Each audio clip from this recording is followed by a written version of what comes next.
We'll do it live. Okay. No. We'll do it live. Fuck it. Do it live. I'll write it and we'll do it live.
School and all James Woods can say is, ooh, I'll be second day. Ooh, I'll be second day. Ooh, I'll be second day. Ooh, I'll be second day. When a Bowen turned into a vampire, all James Woods could say was, ooh, I'll be second day. Ooh, I'll be second day. Ooh, I'll be second day. Ooh, I'll be second day. When he became Peter's best friend, they sat around the house and said, ooh, I'll be second day. Ooh, I'll be second day. Ooh, I'll be second day. Ooh, I'll be second day. And you know that James Woods presses laundry well, but everything that he reads becomes real hard to spell. Everyone tries to help him, but the words just won't come out. There's only one thing he can think of, and it's what comes out his mouth. Ooh, I'll be second day. Ooh, I'll be second day. Ooh, I'll be second day. Ooh, I'll be second day. When he comes out of his house, the women scream and shout. Ooh, I'll be second day. Ooh, I'll be second day. Ooh, I'll be second day.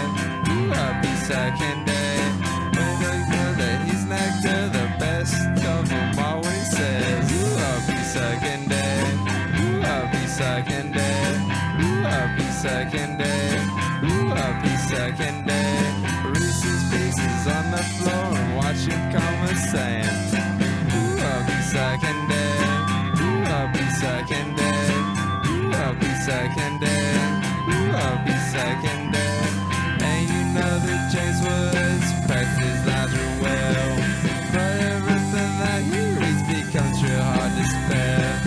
Everyone tries to help him, but the words just won't come out.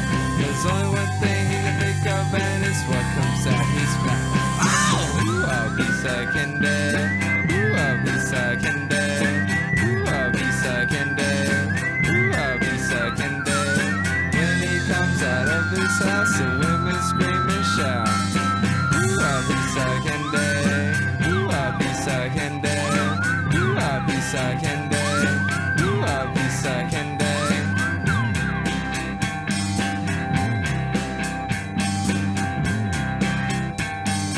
Ooh, I'll be second day.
I've seen things you people wouldn't believe. So, a creature for my amusement. Prepare for battle. Fucking thing sucks!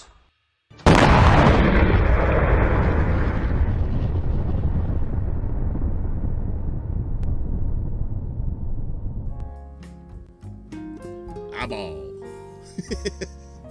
That big ass eyeball. Going back and forth. Hello. Happy New Year, everybody. You might be asking yourself, Uncle Warren, what's that bullshit behind you? Well, this is my new house. I bought it off eBay for $250, and it's got fuckers still living in it that I gotta kick out. Ah! Remember they tried to do that last year? We'll talk about that later. Good evening. Happy New Year. First show of Extra Bulla for the year 2022. A lot of folks here already. Good to see you guys. Troy C. Gamer for Life. Steve Cutler live. Hey, Colin. Good to see you. Kim. Velvet Trends. Who else we got? Robert Durden in the house. Good. And E. Heller. E. Heller's gonna get some shout outs later in the show, but I can't tell you why. It's a secret. Shh. Can't tell nobody. So yeah, we have a great guest to start the new year off. Very busy man. He was on the air probably about a couple hours ago. And now he is here with us. He is the host of Hardlands Media out of Chicago, my birthplace, great town. And he is joining us right now, Mr. Cabello. Hello, sir. How are you this fine Thursday? It's good to be here. Finally, I'm on Extra Bulla, a dream come true. I've been petitioning hard to be on this show. I've been punching everyone left, right, up, and down. It's long over time that I'm here on this show. Long overdue. So here we go. Let me talk to my assistant. Did he contact us? Are you? What? No, you're fired. Get the fuck out of here. What do you mean your phone doesn't work? Get these people. I thought maybe you were going to be on Extra Bull tonight. Yeah, I fucked that up. I'm sorry. Is that Extra Bulla? I forgot to say Extra Bulla. I didn't. You can't remember one letter, Kit. Well, I didn't call your show Hide Lines Medea. You know. No. We've been called Heartland. People have called us Heartland Media a few times. We're like, no, Hardlands Media, dude, not Heartland. You should do a parody of your own show and you put on like a big cowboy hat and call it Heartland Media. Heartland Media. Well, yep, there we go. Those gosh darn liberals, those gosh darn everyone don't they get it? We need freedom. Freedom is freedom. Freedom is freedom. Well, listen, here's the thing. Heartland Media has to stay close to Heartlands because you know what? We'd be like, them gosh darn Democrats, don't they know how to win? They always keep on losing. And these Republicans, no, they're nothing but a bunch of city folk to me. Would you have the cowboy hat that says "Make America America Again" or something like that? No. It'd be like freedom is freedom. There you go. Freedom is freedom. Freedom fries. You remember freedom fries? Remember when all that went down? They wouldn't call them French fries because the French were doing some bullshit. So they call them freedom fries. I remember when people were pouring out French wine down the sewers. And I'm like, what's wrong with you? Give me the booze. I'll drink it for freedom, okay? I know, right? I'll drink booze for freedom. Well, you mean like, I know, I don't understand like people who boycott. You already bought the shit. And then you're going to break it or pour it out. Then you're going to break it. That's not how it works. That's not how it works. Boycott means you don't buy it at all. or either that you don't be a douche and you break like your coffee or burn your sneakers. Just go to the store or go to a thrift store, give it back, get some money back, and there you go. It's out of your house. Don't put on a whole song and dance about buying something and breaking it. That's stupid. Just say, hey, I'm getting money back for it. I'm That's all you gotta boycotting. I'm boycotting That's all you Dom have to do. Perignon. I'm gonna pour this Dom Perignon out because fuck him. Like, Or wait. No. That one guy who poured some gasoline and some Fruit Loops because he was trying to protest against what, the cereal company or something. was it I Kellogg's? forget which cereal company was doing something. They were doing something for standing in solidarity. And there was this one Right. guy who tried to protest them, and he poured some gasoline in a bowl of cereal and lit it on fire, and it backfired. Yeah, that happened. That happened, man. Wait. Somebody left it. Like, look, I'm all for your right to protest. I'm all for free speech, but hey, look, buddy, you're gonna be playing with gasoline, and you get burnt. That's on you, and I'm laughing at you. I don't care who you are. Okay, you could be a liberal or progressive doing that. You're gonna be stupid with gasoline. I'm laughing at you. Wait, As simple as that. he poured gasoline on a bowl of cereal and lit it on fire? Yeah, like doing something like. God, hold on. Let me do a quick Google search on this. Let me do a quick Google search on this. All right, While so, you're doing that, I want to applaud you on joining us from back in the 90s in the back office of Blockbuster Video. I like that backdrop there. That looks like a Hey, quit hating in my room. This is fine. I But told yeah, you, man. it is an abandoned. People now know that I live in an abandoned Blockbuster building. So there you go. Blockbuster. It's always close to my heart. No, actually, tell you the truth, this is actually an abandoned Circuit City building. So there you go. Oh, that's terrible. I remember when Circuit City and all those went kaput. I was out in LA, and it was that. Let's see. It was. Oh, that's hello. the story. Okay. Oh, wow. What's the story? Let's hear it. So, okay. Well, let me make sure I get this correct because it's actually pretty disturbing what happened to this dude. All right. So, okay. So the Twin Cities man who gained national television attention this month for setting a box of Cheerios on fire outside General Mills headquarters in Golden Valley, has died of a heart attack. This article came out in 2018. Michael L. Lesner, 65, of Andover, staged his one-man protest over the cereal maker's support of same-sex marriage. So this is a guy who did a one-man protest, lit some cereal on fire with gasoline, and he died in 2018 from a heart attack. Wait, did he wow. die directly after that, or was it like? When did he die? When did he light the gas? Did the cereal and fuego give him the heart attack? All right, so what he did. Hold on, let's go ahead. So, oh God, that was a stupid video.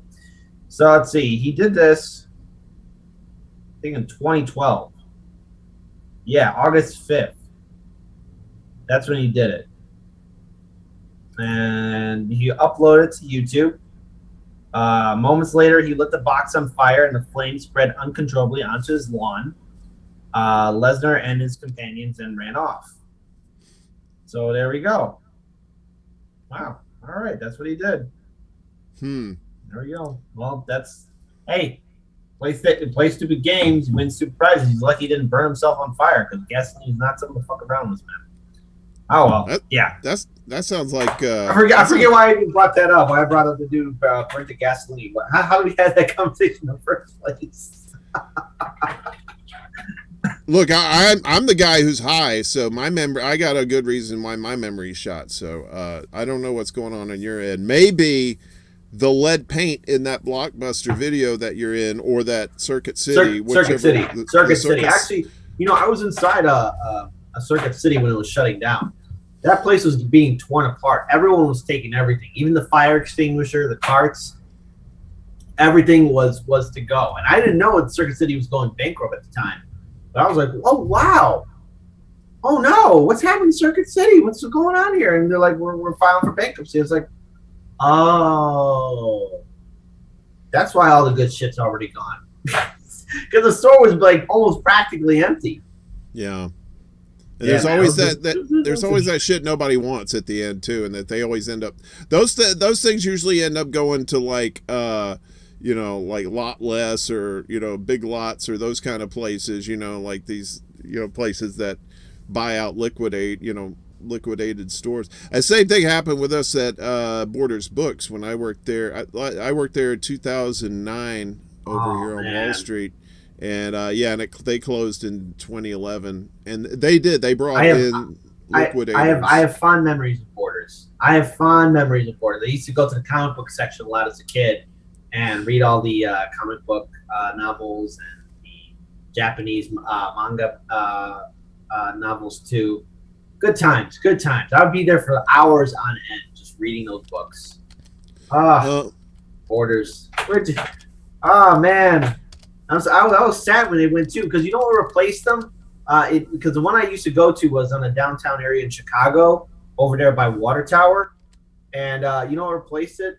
It was like this boutique shop that's there now. It's like, it's stupid. It seems Fuck like you, Amazon. Fuck you, Amazon, for killing the bookstore industry. Fucking Jeff Bezos. What's fucked up too is that Amazon, they pretty much they killed Borders. Okay, it was mostly Amazon that killed them, partly Barnes and Noble, but they were hiring these dumbass people to be like the CEO of the company that was just didn't even know anything about books. They were like retail related, but they didn't know anything about books, and but it seems like I worked at the one out in LA, well, two out in LA, in Glendale and in Hollywood, and it was just like the people that work at Borders were just like the best people on the planet, and you go into a Barnes and Noble and everybody's just kind of like just kind of stiff, but Borders was just very, very different. But it was like Borders was a lot of fun. I have a lot of good memories of Borders. I actually met a few celebrities out in LA. I got to meet Robin Williams at Borders out there. He came in. It was like one of my comedy heroes, right? And he came in and he was looking for a Red Hot Chili Peppers CD for his kid. And really? And I was Holy shit. Yeah, and the good thing was we had a cafe in the bookstore, right? And a lot of Borders had cafes, like especially the one downtown Chicago. Yeah. So he got the CD, but then he went to the cafe and got a coffee, just like a little cheapy coffee, and was like yucking it up with the guys behind the counter, and I think he left like a $50 tip or something like that, and people at Borders didn't make that much money. We like working there, but we weren't making that much money. So somebody throwing down a 50 spot, you're like, whoa, and it's nice to know it was Robin Williams. He was just like the super nicest guy. Wasn't like over the top or anything, but wasn't a dick either. But it's in those places like Borders, because you like the stiffs. The stiffs would go to like Barnes and Noble. And I'm not shitting on Barnes and Noble. I'm sure they got their their pros and cons, but I never worked there, right? They were always the evil empire to us until Amazon came along. But the shit and giggles part is now Amazon has brick and mortar stores. They have one over here at the World Financial Center. Yeah, so it's like, hey, we're online, but we got stores too that you can come in. So it's pretty messed up. No, I'm sorry, man. You just can't be doing that kind of bullshit with. You're going online, then when you get a brick and mortar store, chances are. See, this is also the same corporation that owns Whole Foods. Amazon owns Whole Foods now, and I've been noticing that there's been a lack of quality, especially at my Whole Foods, especially in Chicago. Like the standards have fallen so far lower at Whole Foods. Have you noticed that? Well, Because it just doesn't look the same anymore. I remember when Whole Foods actually used to do like free samples of food and shit too. I remember that. They stopped doing that.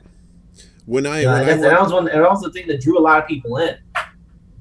When I worked for them let's see, it was like 2018. I was only there about a year and a half, and then I left because of COVID related stuff. But yeah, you could tell that there was a serious corporate presence there. They were like super strict with the rules about like just piddly stuff. You know, it wasn't like stuff you would normally think would be like kind of like, okay, this is kind of laid back, you know. But then they started adding the Amazon shoppers too. So, and that's what kind of freaked me out about working there at the time, was that there was us, our crew, then you had the Amazon shoppers, you know, for deliveries and stuff like that. And so we basically like doubled the staff inside this. We were in one of the smaller Whole Foods, and it was very claustrophobic. You know what I'm saying? Everybody was, and this was like right at the beginning of the pandemic too, when people didn't really know what was going on. People had masks on, but then some people didn't, and then some people didn't know what was going on, and they were like freaking out. And I get anxiety around being in like tightly packed areas with people. And so that was kind of the situation there. But yeah, the definite vibe of it, because I'd been in a Whole Foods out in Cali when I lived out there, and I think this was before Amazon bought it. And yeah, it was like Trader Joe's. It was like a, you know, kind of a chill, laid back thing. But even now, I hear even Trader Joe's is starting to get a little. It's not as good as it used to be too. You know, tightening up. Yeah, well, you know, because I noticed like even Trader Joe's, they used to do the free samples too. I noticed there's a trend. Like I'm always for the place that does free sample food, because I know that Trader Joe's used to do like the free samples of the coffee of the day that they were doing, or whatever kind of organic food, you know, whatever kind of, you know, hipster stuff they were doing. I liked it because hey, it was a little chance to try out something, and you know, you liked it, you got something. If you didn't, whatever. Or you got just had some little extra snack along the way, and then they get rid of it. It's like, oh well, fuck you, Mm-hmm. So seriously, fuck you for getting rid of that. You know, and you don't do that shit anymore. Get the fuck out of here. And they were and especially recently now they've stopped doing it because you know, they said Because of the pandemic, yeah. Pandemic, you know. So, but they were Costco still does it. Do they? Did they? Oh, wait, yeah. I think they do. Like yeah, the samples. They do. I definitely know that Costco still does it. I haven't been to Costco in a while. Yeah. I'm trying to think when was the last time I was there. I think it was during the pandemic. I think it was like maybe the first year, that kind of thing. Well, during the first year they stopped, but like this year they're still giving out those free sample foods and drinks and whatever. Oh, okay. I haven't been in there in a while. I'll have to check it out. Yeah. Yeah. See if... Oh, well, at least I know the ones on the north side and south side are doing that. So there we go. Let's see. We got this restream. Didn't Whole Foods reduce insurance coverage as soon as restream bot's trying to say something to vegan succubus? Hang on a second. I gotta fix this. We do it live. There we go. I'm doing it live. There we go. Let's see. So vegan succubus says, didn't Whole Foods reduce insurance coverage as soon as they were bought by Amazon? Maybe I'm remembering it correctly. I think she's they did right. that. Yeah, they did. They were definitely like, hey, fuck you for the benefits. They had part-timers could get insurance, and then they cut out the part-time insurance. And so, yeah, it was only full-timers could get it. So, and they were a little squirrely with... Yeah, they were a little squirrely with the COVID stuff too, because one of the policies was initially was like if you had COVID or you were out for COVID, you could get 2 weeks pay, right? And I was out with COVID, right? I didn't know I had COVID at the time. I was at home, and then I lost my taste and my smell, and I was fatigued for about a week. And I took the 2 weeks off, and I went to the doctor after that because I was just like, well, there's nothing they can do at the doctor. They're just going to tell me to go back home and just go to sleep, drink fluids, that kind of thing. And so I went and I got the antibodies test, and it came back positive that I had COVID. So I took it to HR, and our people on the store level wanted to approve it, but the higher ups in HR said, nah, that you didn't get a note from you should have went when you were sick, that kind of thing. So I got screwed out of 2 weeks pay. So I said, oh, wait a minute, you can get unemployment for COVID? Peace, deuces. So yeah, so I the vibe there was just so, it's like I just felt bad for the people that worked there too. Just regular ass blue collar people. Just trying to eat, just trying to pay their bills and shit. And people started getting their hours cut. And here's the fucked up part too. And I don't think this had happened before Amazon took over. I have the people that do the prepared foods, like the little food bars and stuff that are in there. So a couple of people got fired for eating a chicken nugget that they were going to throw out anyway. They got fired. It wasn't like a reprimand or a warning or something like that. They got 86, hit the road, Jack. Don't you come back no more. Over a chicken nugget. That if that doesn't encapsulate greed and stupidity on the corporate level, I don't really know what does, right? No, here's my thing with working for corporations, right? I understand that people have to make ends meet. I understand that people have to pay their bills and everything else.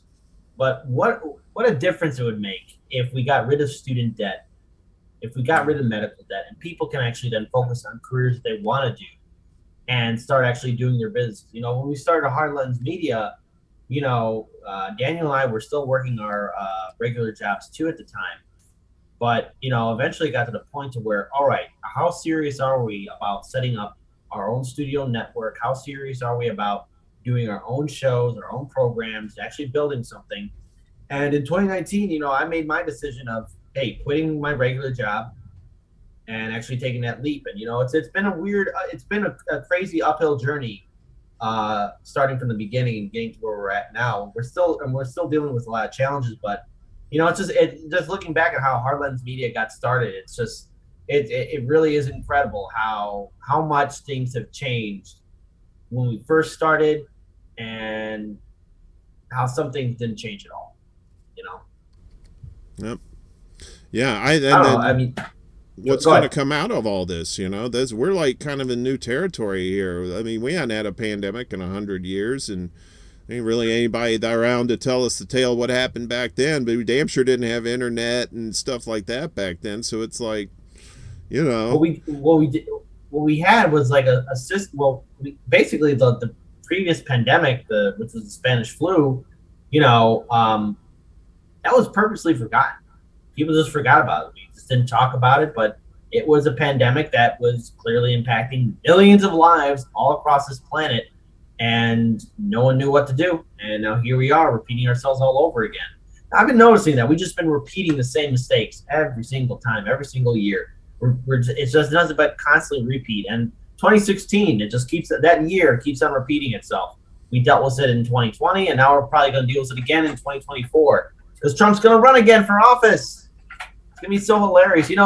I don't know if you, because you were talking about with me earlier about how Hard Lens Media got started. Would you like to hear its origin?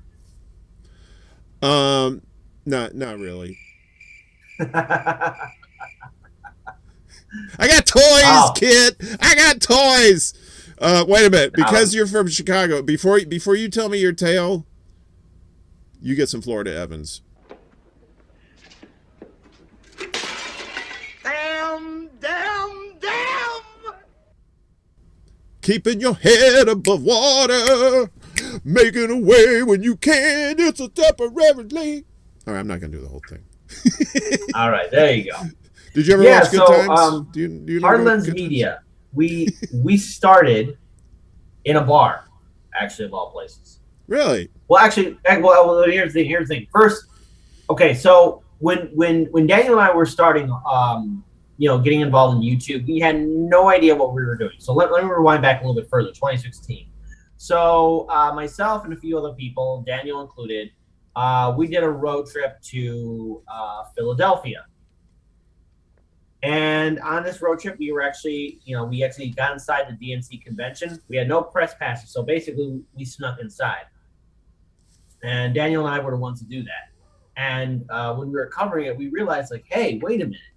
This is something that needs to be covered, because we were seeing how Clinton supporters were attacking Green Party people, Bernie Sanders supporters. And you could barely tell the difference between a Clinton supporter and a Trump supporter, because the way they were constantly berating and yelling at Green Party people and Bernie Sanders supporters, I was just thinking, oh my God, in the aftermath of this convention, good luck, Democrats, in convincing progressives and independents to vote for your gal Hillary, because you're treating them like shit. You're walking all over them, and you're thinking like you got this in the bag. You dumb fucks. This is gonna blow up in your face. And we saw the violence from a lot of Clinton people. A lot of Clinton supporters. All this whole idea of, oh, there was peace and love in the DNC Convention Center. Fuck you. At the Wells Fargo Center, it was a goddamn war zone. And the people who were instigating the conflict and the violence and pushing and bullying people were the Clinton supporters. They were going after Bernie Sanders supporters. They were going after Green Party people. They kept on saying, oh, you're worse than Trump. You're going to help Hitler get into power again. I'm like, that's not how it works. That's not how any of this shit works. And so when we left Philly, Daniel and I were talking like, all right, if we're really going to be serious, let's talk about trying to set up our own independent media network. And so we tried for a little bit, and then we kind of like took a break from it. And in 2017, I get a call from Daniel again. He says, hey, I got this idea. Meet me at this bar. I'm going to bring a whole bunch of other people with us, and let's see if we can actually get this thing started. And Hard Lens Media, and of course, the crew has changed. The original crew right now that's been around is just myself and Daniel, because we were there from the beginning. So we decided to create Hard Lens Media, create this awesome platform, started in a bar, started in the city of Chicago. And we were mostly doing a lot of our reporting and news coverage by using a Galaxy S7 cell phone in the streets of Chicago. Wow. So we didn't have any of our professional stuff. We didn't have any editors. We didn't have none of this. It was just two guys just trying to work their asses off. And finally, then we run into Lainey Peterson, who gave us a lot of advice, especially introducing us to radio. And then that's how we got onto our first radio station, and then onto our second radio station, then eventually onto public access television, CAN TV. And we learned everything as we were going along. So how to run a radio show, how to run 2 radio shows on 2 different stations, and then how to run a TV series. We had 3 seasons on CAN TV. Nice. 3 seasons. 3 fucking seasons. So it was mostly me interviewing activists, organizers, politicians. I think probably the most notable person I interviewed was Jimmy Dore on that TV series that I had. And then, of course, I interviewed all the Democratic governors who were running in 2018, all the Democratic candidates, save for Chris Kennedy and J.B. Pritzker. God, man, fucking assholes not responding back to my phone calls. And then, because then we're starting to get to the point of, okay, well, how long do we stay on radio? How long do we stay on TV for? Because one of the radio stations, we never got our analytics. We never got numbers of how many people were listening to us. So eventually we left. And then the other radio station we were working at, it was just too expensive for us to really be, renting out their equipment or their studio. And it was CAN TV, it's public access television. So we decided in early 2018 to get onto YouTube, and we made that full transition. And by late 2018, early 2019, we actually were in Daniel's old apartment doing the show. And then we were able to save up enough money so that we can get to our older station. We were at 2019, 2020, the one that was way up on the north side, where we had the infamous brick wall. And, well, now it's gone. That place was awesome back in the day. That's a nice looking studio. I enjoy. I mean, I like what you got now. But the one you had before was pretty cool. You mentioned radio, and I'm an old radio guy myself from way back from the 90s, and I remember news guys that I actually transitioned to the local TV station there. Was doing like TV production, and then I ended up being like a producer, and I missed that, and radio is fun. Oh my God, is it? I mean, it's serious. I mean, first you got to make sure you have a team that's knowing what they're doing, because on both radio, I didn't mean to cut you off, but on both radio shows they were doing, it was like do it yourself. Mm-hmm. And thankfully we had a team of people that knew how to run the board. But when you got a good team that knows what they're doing with the board, because we were the most. I'm going to say this. I'm going to be a little arrogant here. It's going to be but it's rightfully so. This is the kind of one of the things where it's like, yeah, no shit, we were the most professional people at those radio stations, especially the first one we were at. We always cleaned up after ourselves. We always took care of everything. We always made sure everything was how it was when we found it. We were the ones that really had that place on lockdown. And I just got to say, it was fun being on radio. But the one thing that's annoying is dealing with managers or people trying to edit their opinions. That's why we're building our own radio station now at the new studio. Oh, really? Which is, again, I mean, because now looking back at it, we started off on the streets of Chicago, and now we have a nice, bigger studio spot, 5th floor view of the city, and it's just it's so humbling, and I just love everything that we do. I like love the everything train that we do there. I like that train stop in the background too. That's pretty nice. It's Wait, like what train stop? On your new on the new place that you can't really see it now because of the short days.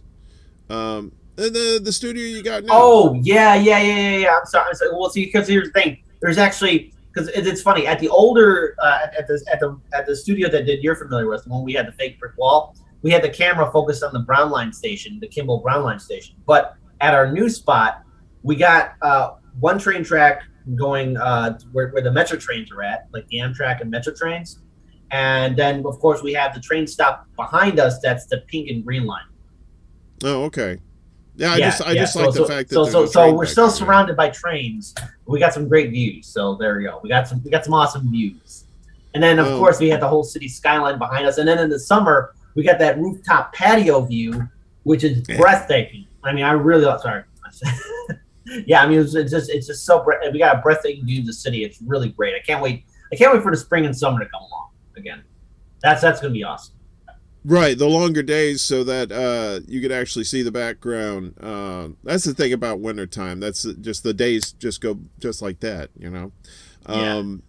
But I just want to scold the chat here for a second. They're talking about chili recipes. Hey, pay attention, all right? We got a show going on here.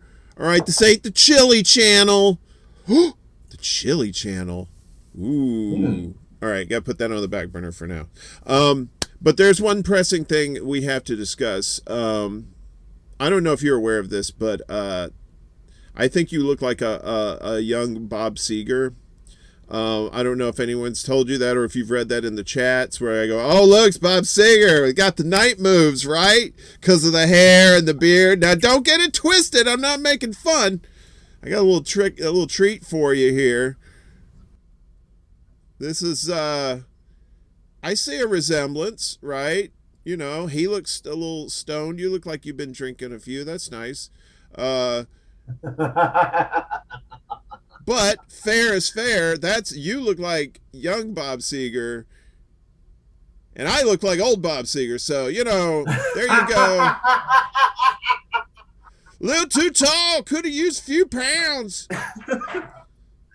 So I can laugh at myself when I'm having funsies with my pals. So, it's all in good fun. Here's the thing. Do you want to know an interesting tidbit? Young kid Cabello, way back in the day in high school, sophomore year, I had hair that went all the way down to my back. You were Bob Seger. Wait a minute. Yeah, but again, no beard. But I had long hair back in the day. I had long hair back in the day. think I actually got a picture of it. I don't know. Hold on. Let me see if I can find it. Do I have it hanging up on the board? Do I? Hold on. I'm acting a little crazy here. Oh yeah, I see it. Now. Hang on. You want to go see it? Okay. See some long hair kit. Right. I'll be right back. Okay. I'll be right back. All right. Just like Dad, he went out for cigarettes, never came back. In the meantime, what the hell? Kitties! You gotta be shitting me. Oh, he's back. Let's see if I can zoom in on it properly. There I am, right there. Whoa. That's me right there. Look at those locks. Too zoomed out. Okay. There you go. That's not bad. I'm trying to think of who you look like there. That's me. That's my mom made that collage picture. Hang on a second. Let's see if this works. Here we go. Is Kid a rocker? Long hair for head banging. Yep. What happened, man? Those years just really wore you out, didn't they? Oh, scandalous! He's like, I didn't come on your show to be insulted, you fucker. Yeah, I did. What the fuck, man? No. What happened was obviously, I'm trying. That's what I'm actually trying. This is like my last hurrah growing out my long hair. See how long I can grow it for.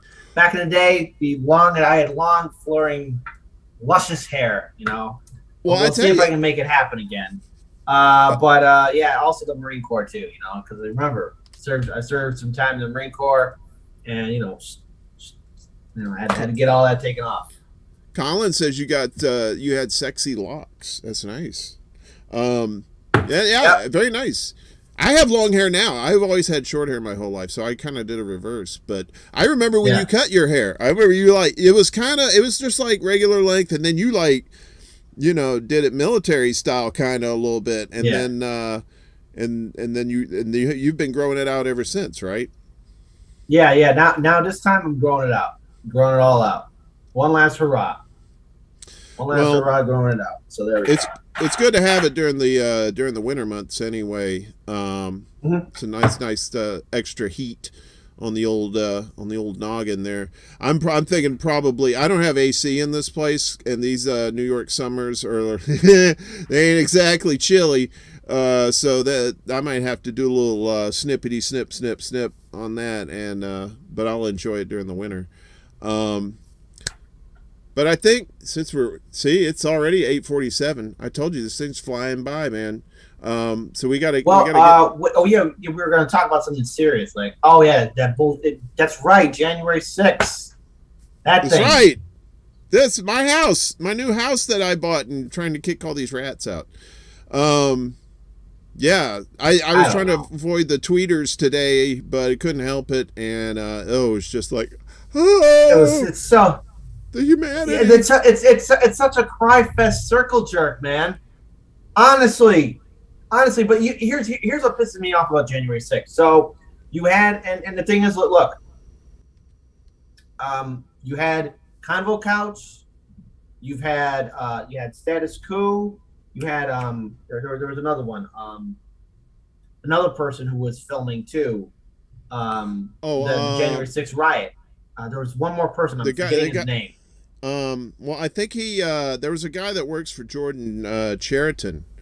No. I'm not talking about Status Quo. This was somebody else, independent.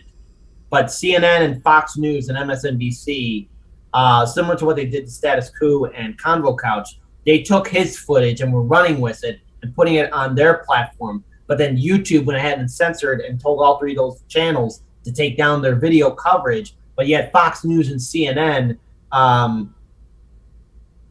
Okay. Charlie Brown is saying Slow News Day was there too. Yeah, I know. Okay, yeah, Slow News Day, but there's somebody else, an individual person who does like field reporting. I'm forgetting his name now, and I'm very sorry that I am. Not Franco. No, I'm not talking about Franco. Jeez, why am I forgetting this person? Anyways, the point is, YouTube went after all these channels, all these independent channels, that were covering January 6th, and then told them to take down their videos, which was bullshit. None of their videos should have been taken down, but yet CNN, MSNBC, Fox News, they all took their video coverage and were running with it on their video platforms. Yep. That to me enraged me more than seeing that controlled riot at January 6th. And I'm going to say it again, it was a controlled riot because you had at one area of the Capitol building, those people were being let in. The doors were open. Now, of course, on the other side, yes, there were some police officers that got hurt, and I didn't want to see that. There were people who got hurt, but there's two conflicting versions because on the one side there was some aggressive pushback, but on the other side, a lot of those people were let in. They were let inside the goddamn building. And the building wasn't set ablaze. And nobody had any the security weapons. Guards following them hey guys, come on, be nice. Yeah. Don't cause too much of a ruckus. Come on, hey. Right. Come on, it was guys, like a private. nice. It was like right. it was like a private tour group came in, and the guards were and they were taking selfies with the cops, and nobody had any weapons except for the cops. It was like, oh man. By the way, E. Heller just gave me the name Ford Fisher. That was the person's name. Oh, Ford Fisher. He actually did a lot of work, and Ford Fisher, most of his video coverage, I know, because everyone, including Tom Couch, Status Quo, Slow News Day, they had their footage taken, but Ford Fisher's, a lot of his stuff was taken, and that was kind of like bullshit. Because then CNN was running his footage, all their footage, and so was Fox News and MSNBC, but then YouTube was telling all them, you got to take down your stuff. But yet, is YouTube going to tell that to CNN or Fox or MSNBC? Fuck no, because YouTube is fucking corporate owned. And then the corporate ones that got to keep their shit were using the independent video. It was like, what? How can you not look at that and say, no, that's fucked up, right? Anyway. I said we'd talk briefly about it. We'll mention it. I don't want us to get our blood pressures up because we got to get to the really important reason why you're here is for me to impart on you why you're wrong about Chicago pizza being the best. Okay? You are hashtag canceled, sir. Hashtag canceled. We've let it slide. All right. We know you've been you've had some issues with pizza in the past. Your delusions of grandeur. You're a great, you're a good guy. We let you have it for a while, but now it's intervention time, and I got to tell you, man, New York pizza, it's pretty good. Now, here's the thing. I like to have a glass of wine. New York pizza, cheese and crackers. Why not?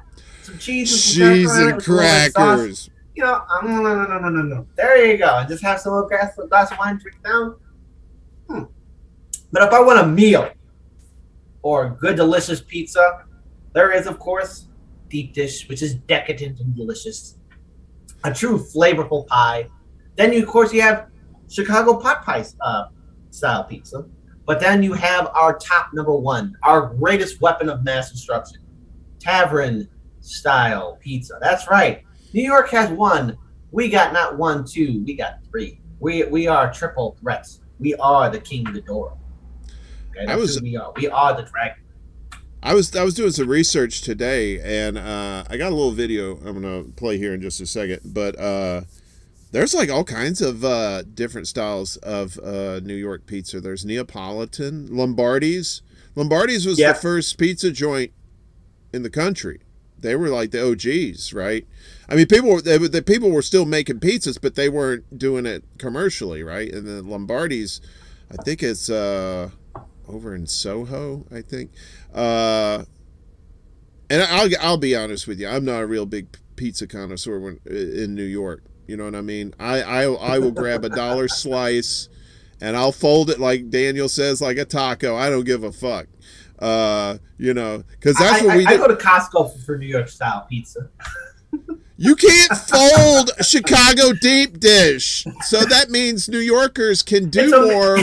It's a meal. It's a meal that's ready to go. You need both hands. It's a meal that's delicious and filling and loving. You got to eat it with a fork and a knife, like you're some sort of Nancy. What are you? You got your little bib you put on there. You are eating like royalty. Do you have a It is bib? the food of the gods. Do you have a It is the food of nappy the kit? gods. And it has a pizza slice on it, so you reminded of what you're eating.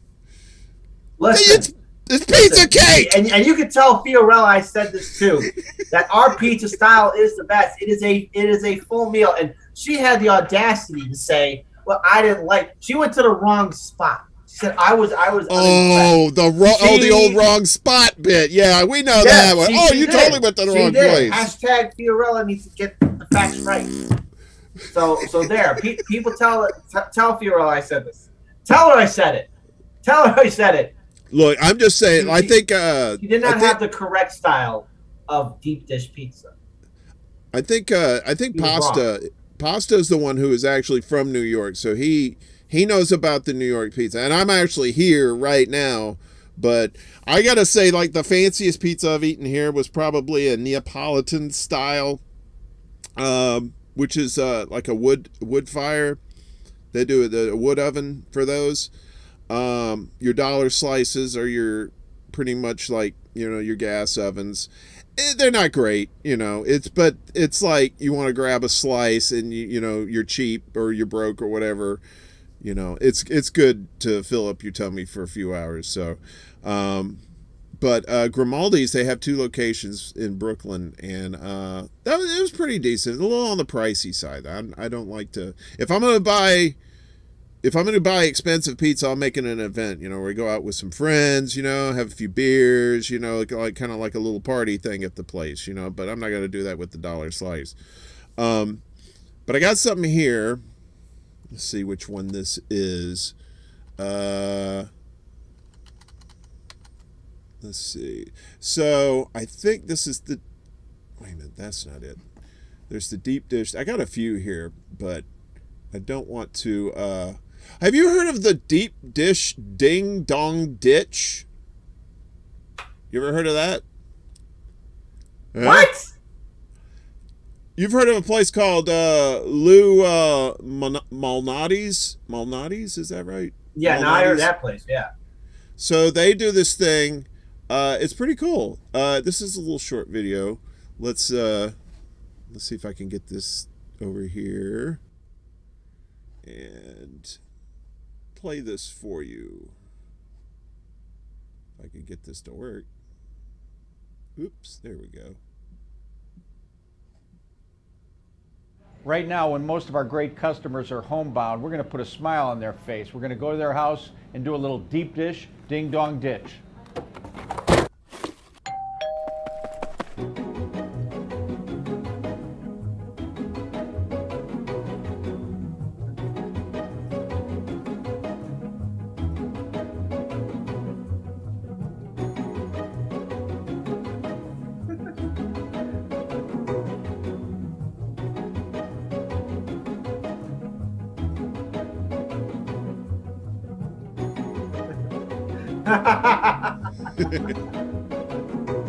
I'd be freaked out if somebody left me a box of shit like that.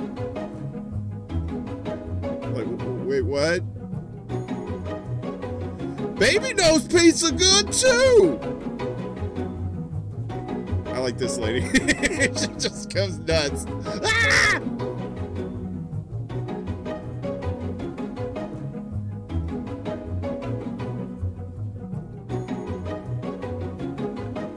There you go.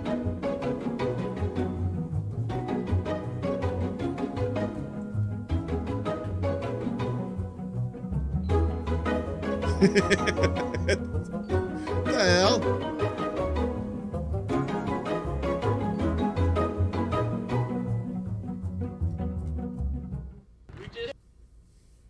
All right. There you go. Notice that it was deep dish pizza that was making people happy.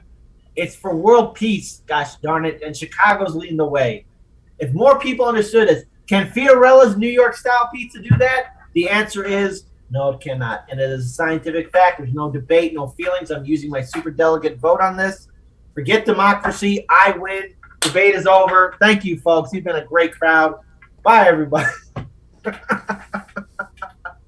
Well, I wasn't expecting that to happen so soon.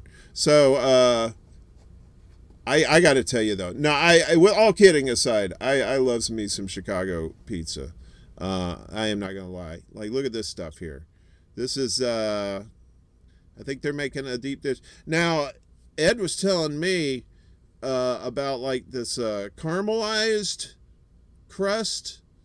You've heard of that? Like they're putting the cheese on the bottom with like a little butter, and then oh, there's hang on a second. Look at that.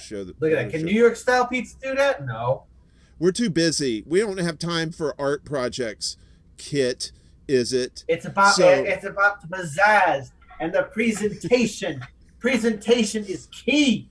You know why you guys do all that bullshit with the pan and stuff? You got to keep moving because it's so freaking cold in Chicago. So you got to keep your hands busy.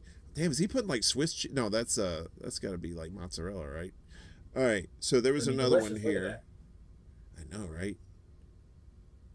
That I look. I ain't gonna lie. I love me some fucking cheese, dude. I love cheese. Oh, look at that. Is that Italian sausage? Look at that. That is a nice meal. Fiorella, can you do that? The answer is no. This is at Pizzeria Uno's. All right. So we got a couple more here. So hang on a second. What else? There's Pisano's. They did a little thing. That's okay. There's the thin crust. Let's kill that. Thin crust. All right, let's see what's going on here. Oh, 2019, just before the whole world went to shit. Right? Let's see. Let's get to it. There we go. See, now that's more like a New York slice, right? If you had like extra cheese on a New York slice, that's pretty much what it would look like. But it's probably a little thinner. That's why you have to fold it, because it's so floppy, you know. Our pizzas here are for it's not for enjoyment. It's for survival. This is Giordano's, I believe, and he's making a deep dish. There's one of these. Let's see. There's Pat's. See, I was doing my homework on this. You know, I didn't want to come unprepared for this. This is Aurelio's. You ever been to that place? You ever eaten there? Well, I guess that's all there. Oh, this is Pequod's, I think. Yeah, I know where Pequod's at. Pequod's, great spot. Oh, I love their food. Really good. Good stuff there. Pequod's on point. I think he's eating the one with the caramelized crust. I just think that is so cool, you know, like taking some shredded cheese and mixing it with a little butter, kind of like dusting the pan with it, like really fine cheese. I don't want to see this guy. Where's the pizza? Yeah, no one cares about him. No one cares about you too either. Come on, let's go ahead. Focus on the food. Get on the food. This guy, I think this is he's doing it. I bust the tables. I worked in the kitchen. Yeah, he's doing the thin crust there, I think. Oh, that's nice. Oh, that does look good. So, like I said, our buddy Ed Heller, he hooked me up with this, and I wanted to hook people up with his website, realdeepdish.com. Hey Oz, how you doing, brother? Yo, Oz, yes, we're coming to terms as the pizza war, but let my message be shared with Fiorella that Chicago style and New York style, the battle still continues on. Our beef, no pun intended, is settled. Regarding pizza, I will gladly say that Chicago pizza is much better than New York.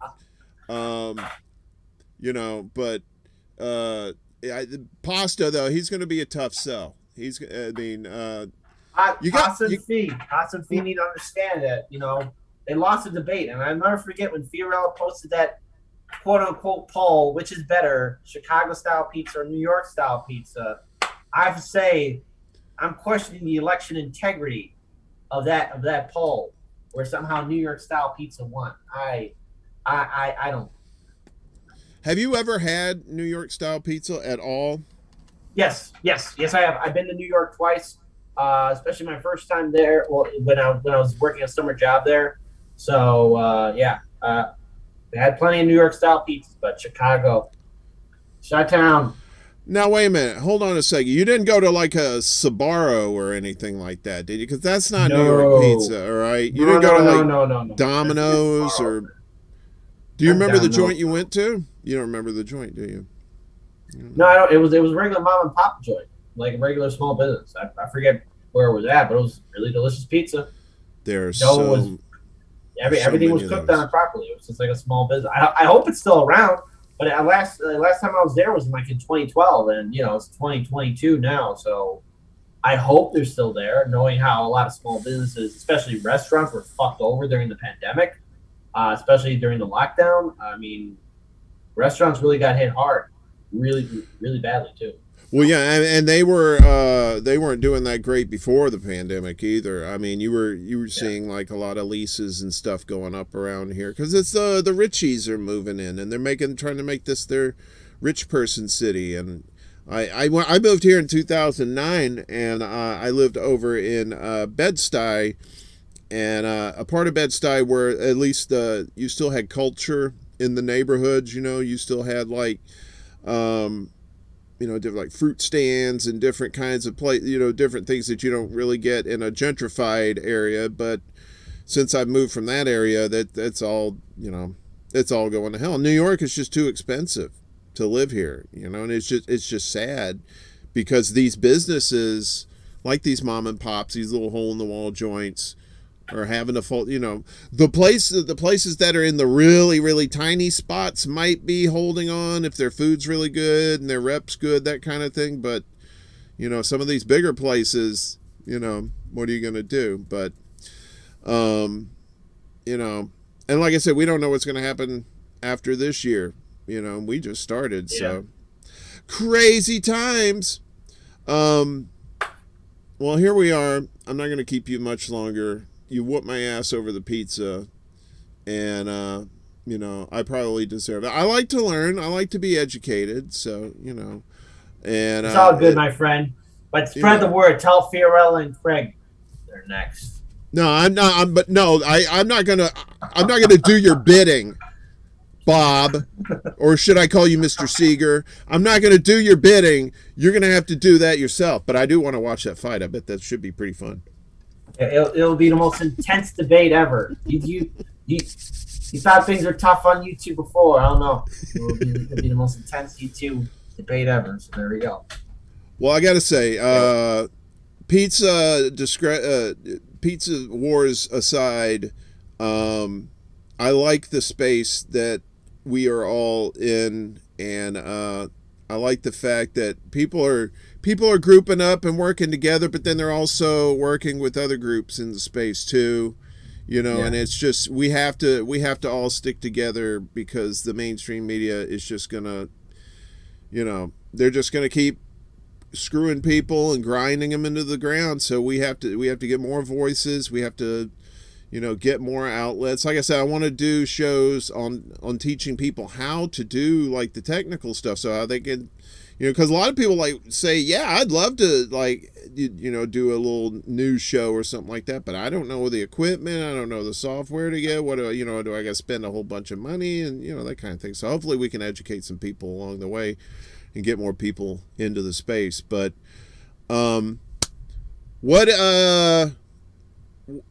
so you do Hardlands Media 5 days a week, right? You Monday through Friday at 5 p.m. Central Standard Time. Right on. And is there anything new for 22 as far as what is it? 99. What's the 99 perspectives at the studio?